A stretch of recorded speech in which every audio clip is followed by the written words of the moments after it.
Me, Kenny, welcome to San Ildefonso, Magalang, Pampanga, Pusong Kapampangan, Dayang Makasaysayan.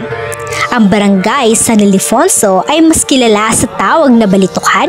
Ito ay tinatag noong 1868 nang ang ilang mga residente ng bayan ay lumipat sa silangan sa paghahanap ng lupa sa paglilinang. Ang terminong balitog ay nagmula sa hilagang dialekto na nangangahulugang ginintuan. Pagkatapos nalinis ang kagubatan, ang mga residente ay nakapag-ani ng masaganang pananim tulad ng palay, tubo, gulay, melon at iba pa. Ang gintong ani ay nahambing sa ginto, sa dahong huli ito ay tinawag na Balitukan. Ang barangay Balitukan ay matatagpuan sa northeastern sa bahagi ng bayan ng Magalang na nakatawid sa silangan ng bayan ng Arayat, sa timog ng barangay Santo Niño, sa bahagi ng southwestern ay ang barangay Santa Maria, at sa northwestern na bahagi ay ang bayan ng Concepcion, Tarlac. Ang mga sityo sa panahong iyon ay ang Balibago, Turo, Escaler, Balatumbaga, Pasiro, Kabayong Sarul, Suwa at Malabog.